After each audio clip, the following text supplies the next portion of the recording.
So I'm ready whenever you guys are. We are ready. Okay, great. So my name is Crystal Stanich. I'm the Teen and Adult Services Librarian here at the Newcastle Henry County Public Library in Newcastle, Indiana.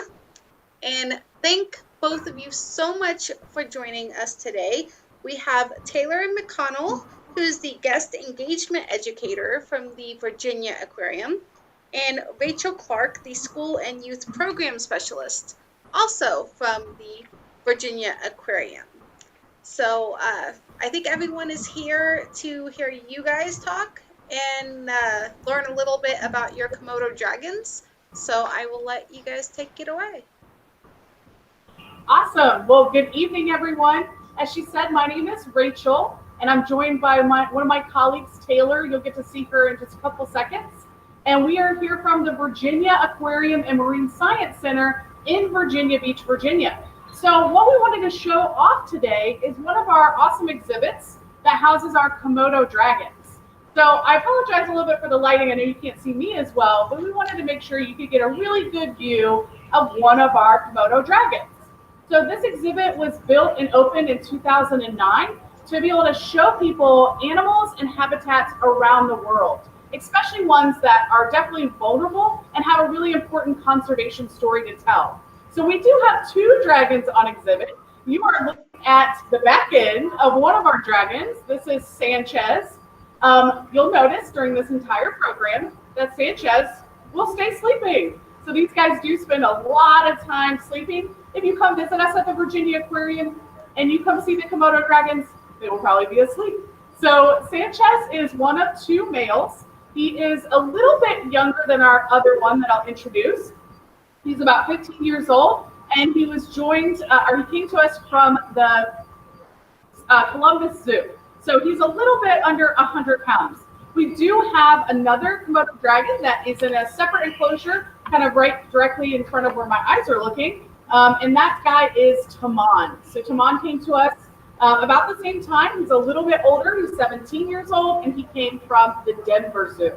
So something really exciting that happened to us a couple years ago is we did have a female Komodo dragon named Jude. And Jude was brought to us from another facility in order to mate with Taman. So they were genetically matched up as a good pair, and we tried to create a scenario where that they would want to mate. Now, unfortunately, Jude passed away a couple years ago, and we had not seen any successful reproduction while she was with us. But about a month after she passed away, one of our keepers was in this exhibit and noticed a little head pop up out of the sand. And in fact, Jude had laid several eggs, even though we had been watching her carefully, and two of those eggs did have viable Komodo dragons. So in addition to Taman and Sanchez, we also have two almost 4-year-old Komodo dragons. And I'll show you some pictures of them. So this is a picture of one of these guys when they're a baby. You can see the keeper is holding them. They're pretty small. So just kind of the expanse of two of your hands. And once they were a year old, they were still pretty small, but definitely had grown a little bit. A little camera focus on that. Now these guys' names are Kato, which is the guy here, and Beiju.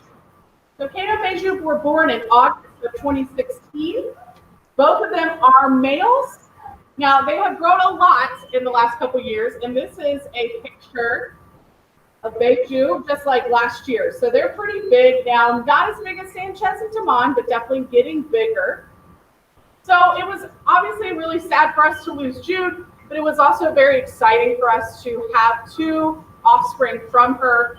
They are still here at the Virginia Aquarium. They are currently not on exhibit. And so you can't see them when you come here, but that's why I wanted to show you some great pictures. So you guys are probably wondering, because again, you're seeing the tail end of Sanchez, and he's all the way on the other side of the exhibit. It might be a little challenging for you to really see these guys. You probably want to know, what is a Komodo dragon? So Taylor's going to tell you all about Komodo dragons.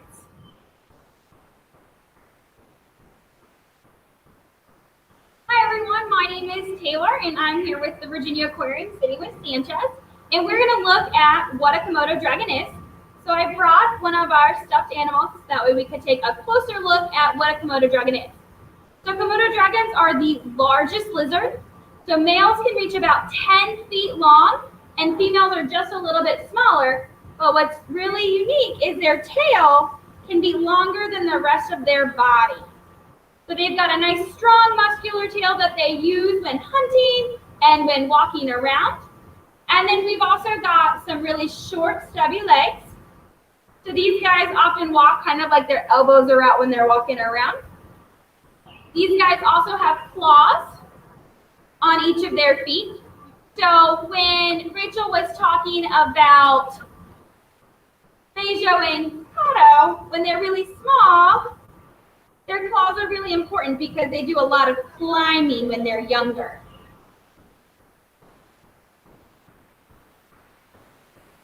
So these guys, they also have a nice skull, their head. So we're just going to shift over to this guy.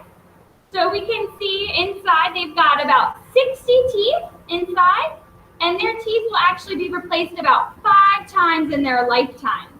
We can also see their nose would be right over here, and then their eyes would be right here. So we want to take a closer look at how these guys would look for prey and also hunt their prey. So these guys are really great at smelling. They've got a special organ called the Jacobson organ, and this organ allows them to find smells of food that they want to find, that they would want to eat, and they would also help them figure out the direction of where that food is coming from. So when they have their forked tongues, so like this guy right here, they'll stick their tongue out and it'll get smells, and when they bring their tongue into their mouth and touch that Jacobson organ, their organ will analyze and figure out where they need to go. Here we go. We've got a good picture of their nice forked tongue. You can see it down here.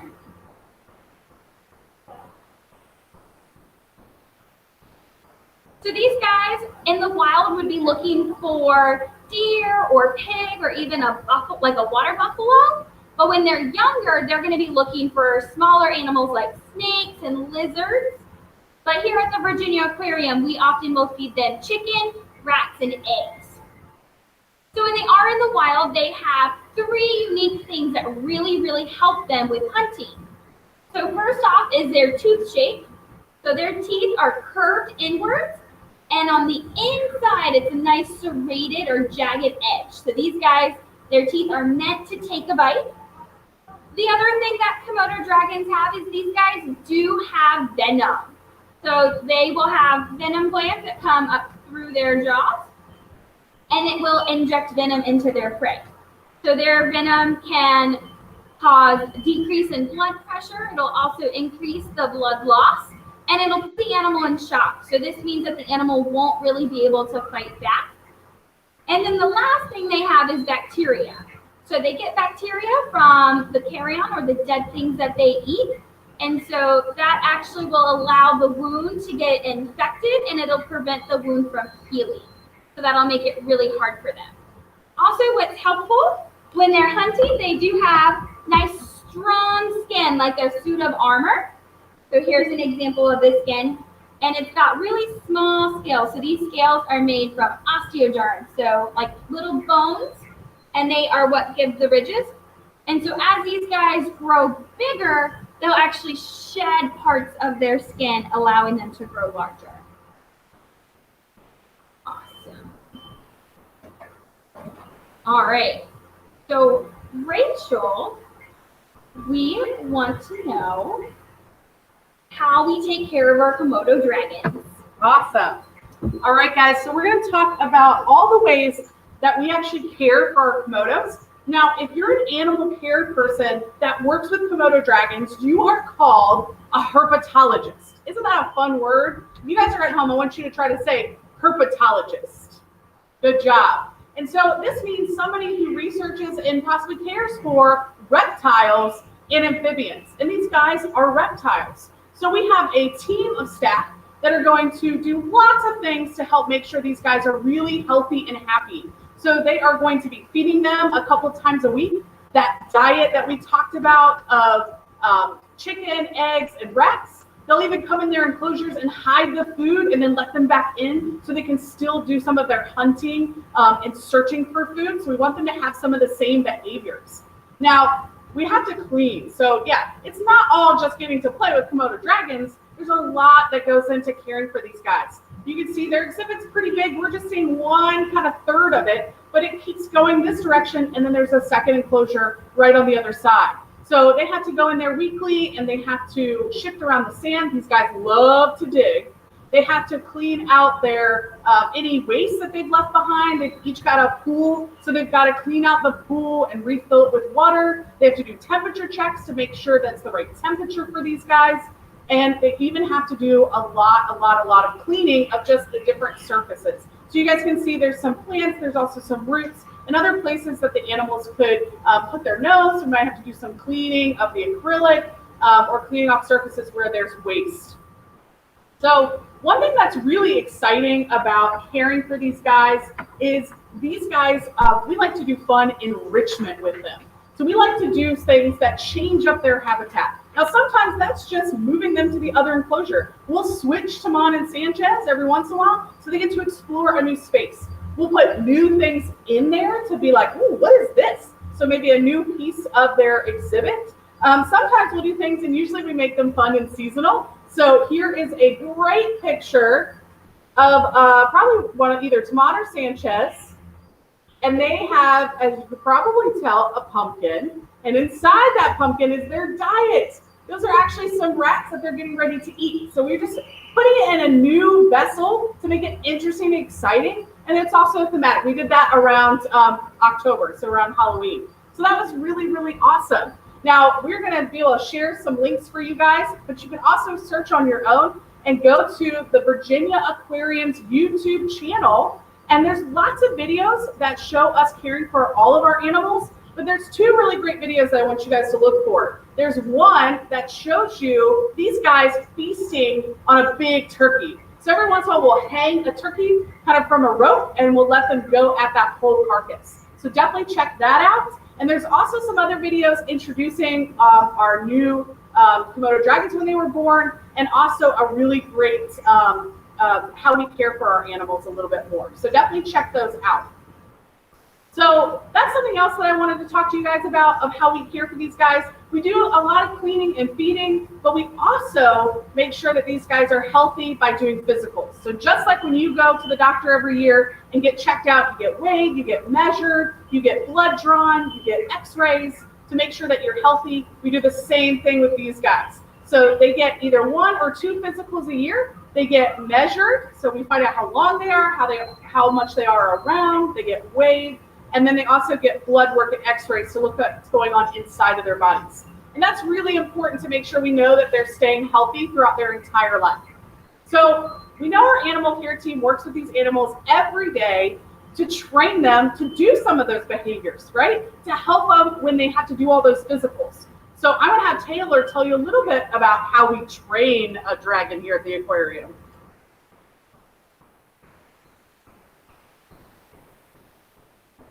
So when it comes to training our Komodo dragon, we are going to use a couple of different tools.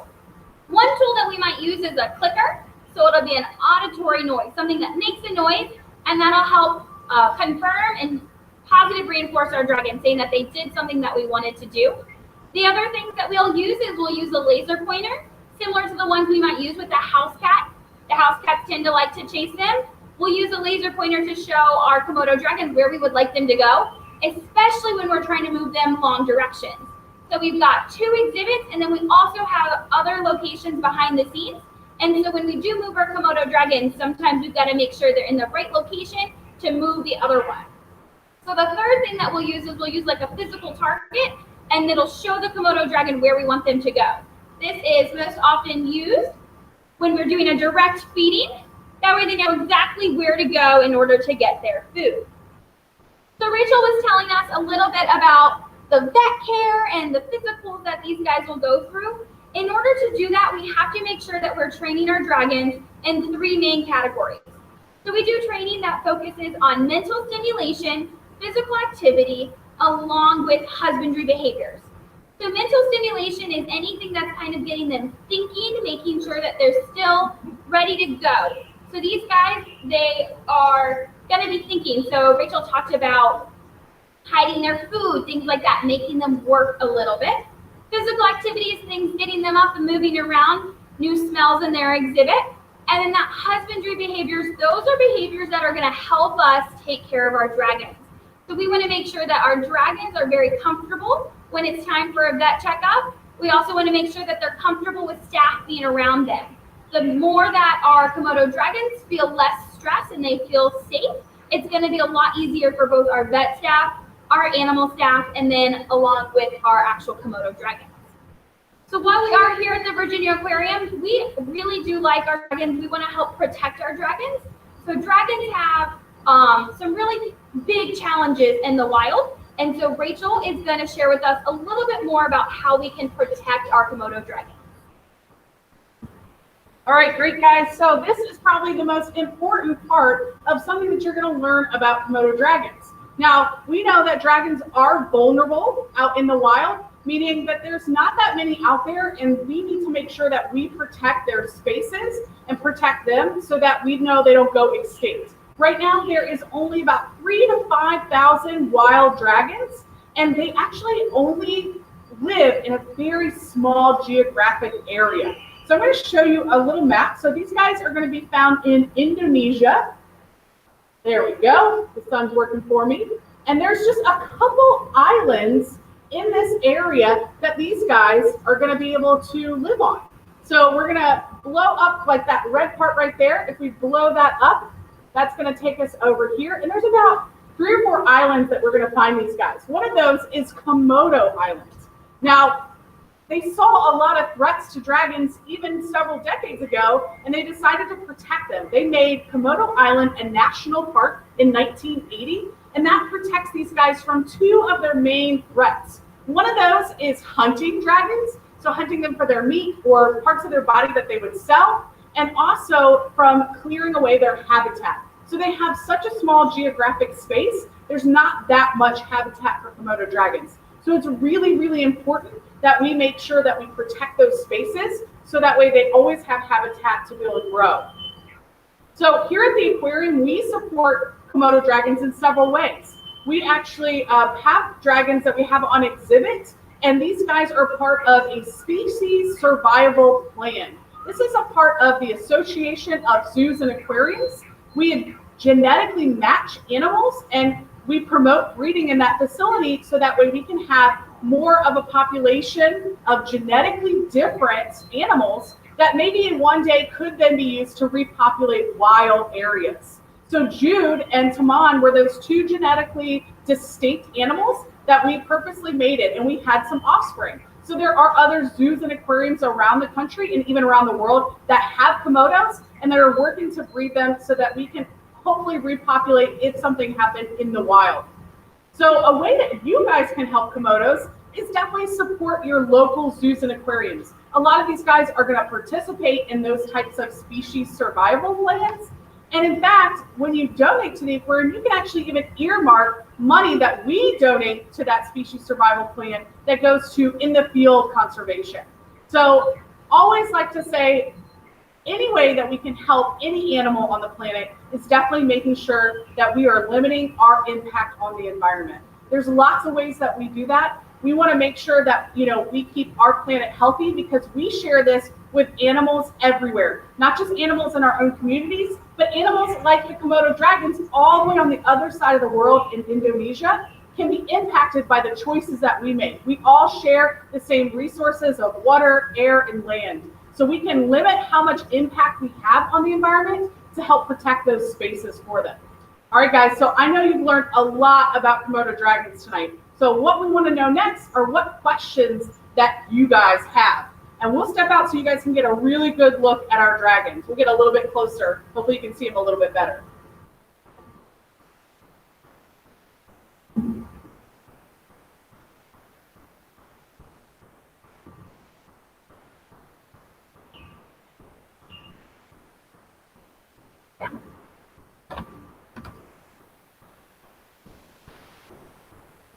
We're going to get really close to the viewing window.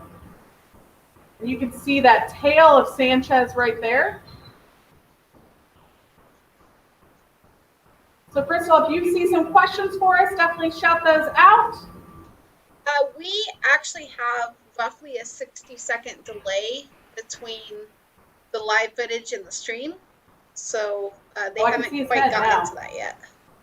So if you look to just the left of that plant, you can see his head.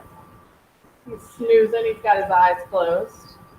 And then if you look to the right, you see that really, really, really long tail. I have a question while we're waiting on them. So Komodo dragons are pretty tough creatures. And I know that they would never encounter one, but who would win in a fight? Do you guys have questions for us? Oh.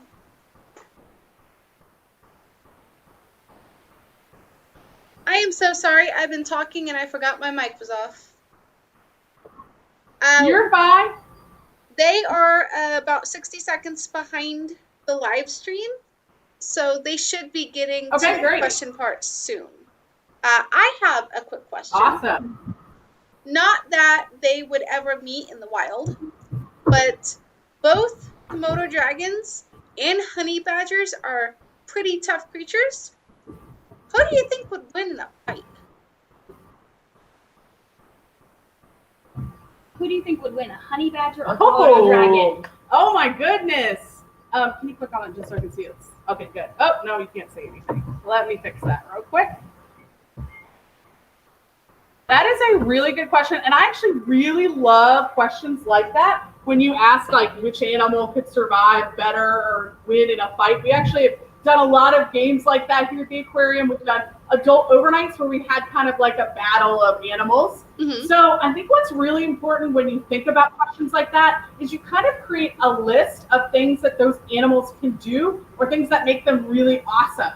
So we do know that honey badgers have teeth, right? I don't know a lot about honey badgers, but I do know that they attack cobras. Yes. But Komodo dragon's bigger than a cobra, so I'm still going to go Komodo dragon. And I think the fact that they will attack, bite, and then wait for their venom to kind of really take over and then come in, I think that always makes them the winner because they've got a really cool, lethal way to attack prey and get their food. So I'm going to go Komodo dragon, not because I'm impartial because they're behind me. Good question. Well, I'm a proud Hufflepuff, so I always got to know where the honey badger lies. Still no questions yet. We do have a few live viewers, so maybe they're just being shy, or maybe they haven't gotten quite up to their questions. That's all right. I have a good thing we can ask. So Taylor, who's with us tonight, she actually is out on the exhibit floor all the time talking with guests. What do you think is the most common question that you get about Komodo dragons? Oh man, I think what they eat is definitely one of the most common questions. And then the other question we get is, why are they so still? Yeah. So my favorite thing I ever learned from one of the herpetologists was that they're like big house cats. They spend a very, very large amount of time of their day sleeping. So they might run around for 20 minutes and then they sleep for the other 23 and 40 minutes. So they're definitely not super, super active in the wild or here. So they do quick bursts. But I don't remember if we talked about it, but what's cool is they can swim. Yeah. Did you say that? We did not say we that. Didn't talk about that. So yeah, they can swim. They can. They've been known to swim from island to island. That's how they kind of expanded their range and are on several islands. They can swim. And then when they're younger, they can climb trees. And they can run pretty fast. So these guys are kind of like, they can do a triathlon. They do get it done. Okay.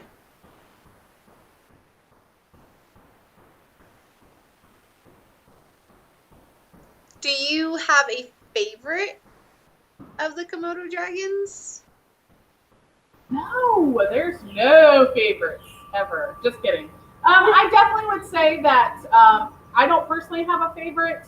I would say keepers, like our animal care staff, sometimes can have favorites. Ones that are maybe more fun to work with, that allow them to do new, different training. I know that was really exciting for them to be able to, work with young from like their birth up. So that definitely creates a little bit of a bond and makes it easier to handle those animals. Anytime they do go and train those animals, they use a lot of protective gear because, like we talked about, they've got some really sharp teeth and claws. So you always need to make sure that you keep yourself distant and safe during that training session. So I would say they probably are a little partial to our two youngest ones, just because they've been able to see them born and grow up. That always makes you bond a little bit more with the animals that you're caring for. Okay. Well, we actually do have a question come in from Alexander. He wants to know, do they shed their skins like snakes? Yes. So I'm gonna let Taylor take that question. She can show the skin off again. Yes. So we're gonna bring this over. So Komodo dragons, they do shed a lot like a snake, but one of the differences, a snake will shed in one big piece all together, whereas Komodo dragons will shed in smaller pieces. So we can see these guys also have really bumpy, small scales. So these are their osteoderms. So it's actually like little bony plates that help make this suit of armor, help make this skin for them. And it might be really, really hard to tell. Sancho's behind me. He is actively shedding on his tail right now. So we can see small patches of his skin starting to come off or flake off. Okay. Great question, Alexander.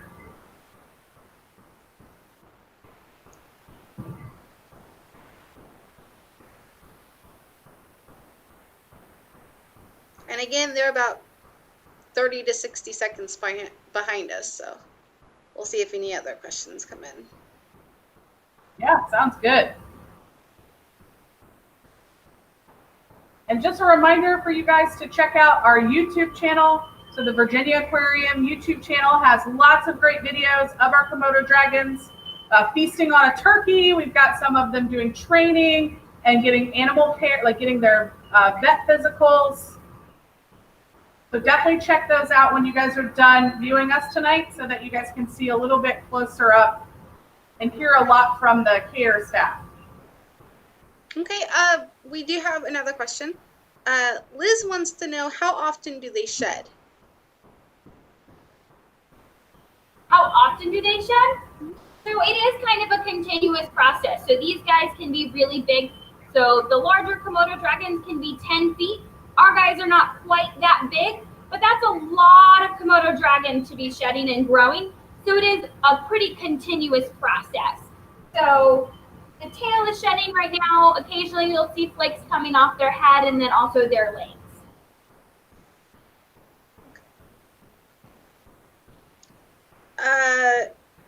Is gender determined by temperature of the egg while incubating? No. So Komodo dragons, their gender is based off of genetics. So we have X and Y chromosomes. They have W and Z chromosomes. And so their gender is based off of the genetics part. But there are a lot of other reptiles, like our sea turtles, that are temperature dependent. It's a great question. This is why I brought Taylor, because she knew the answer. I did not. So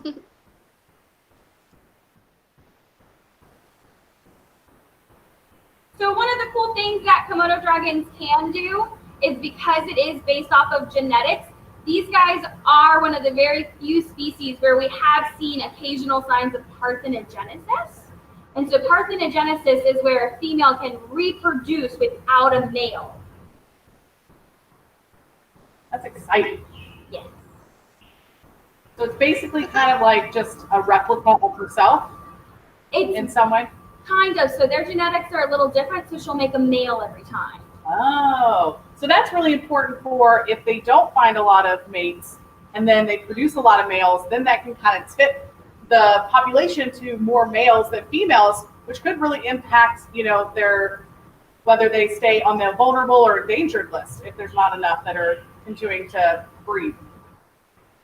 There are frogs that do that, right? I missed it. Say that one more time. Are there frogs that do that as well? What are Frogs? some other creatures Yeah. that will do that? Yeah, there's quite a few animals in the animal kingdom that do that. A lot of sharks can do that. I'm trying to think who else does that here at the aquarium. We had a blacktip reef shark that did that at the aquarium like probably 2 decades ago. So we've definitely actually seen it here. And yes, you know, where my brain went was Jurassic Park.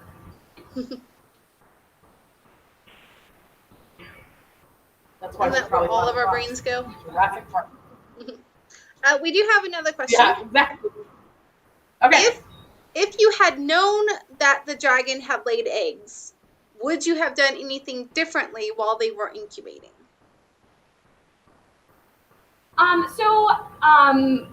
We would have done things a little bit differently. So Jude laid her eggs and it was out of the camera view from what we were seeing. And so the other thing is Komodo dragons are cannibalistic. So the adults will eat their young. And that's one of the biggest reasons why the young climb up into trees to save themselves from their parents and other adult Komodo dragons. So had we known, we would have definitely probably taken that nest out, or we would have not had one of our adult Komodo dragons in the exhibit during the time of a predicted hatching. Okay. Well, I guess it's a good thing that they were noticed immediately. Yes. Yes. It just was luck that they were cleaning the exhibit and saw it. So we feel like that all happened the way it was supposed to. Okay, well, we have you guys for just another couple minutes. Let's see if there's any more questions rolling in.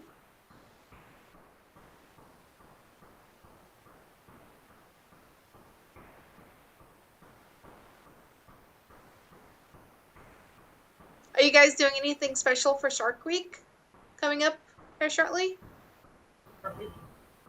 I don't know if we are doing anything for Shark Week this week or this year due to restrictions. Yeah, so normally we would actually do a lot of extra programming while you were visiting us and looking at our exhibits. Due to COVID-19 restrictions, we are eliminating programs and things where people would touch stuff or congregate together. So we'll probably do a lot more stuff on our social media sites. So we'll be doing some things that, you know, we can put up on our YouTube channel or on our social media handles, so our Instagram or our Facebook, since we're not really doing any formal programming right now. Nice. But this month right now, what we're focused on is Plastic-Free July. So we're really trying to engage everyone that comes to visit us that to make choices to remove plastic, single-use plastic from your everyday life. So that's kind of our big thing for July is Plastic-Free July. So you can definitely check that out and see kind of what are some options for you to kind of eliminate single-use plastics. Refusing straws, using things that are reusable, those are really great options. And they definitely help our Komodo dragons. Doesn't seem like that connects, but a lot of plastics end up in the ocean, and these guys live on islands, and plastic washes up onto their islands. So plastic that we drop in here and get into our oceans right here in Virginia could end up over in Indonesia. And so these guys could accidentally ingest those or become entangled. So making sure that we eliminate plastics from our everyday life is a great way to help Komodo dragons too. Okay, great. Well, we do have one last question that just rolled in. Do all the males have their own habitats? Yes, so all the males do have their own habitats, but we are able to transport them between. So we're looking at, this is our windowed exhibit, and then we do also have our other exhibit. And what we'll do is we actually have a behind the scenes area.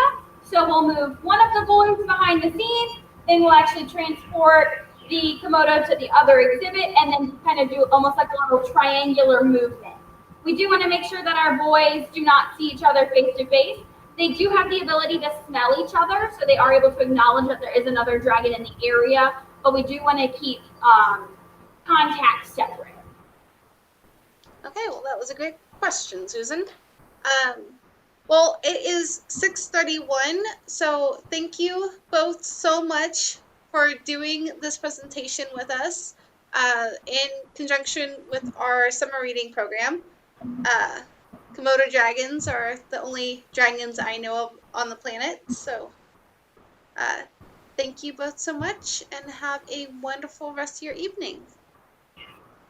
Yes, thank you guys for joining us here at the Virginia Aquarium and asking all these great questions about Komodos. We hope to see you soon. Definitely go check out our YouTube channel.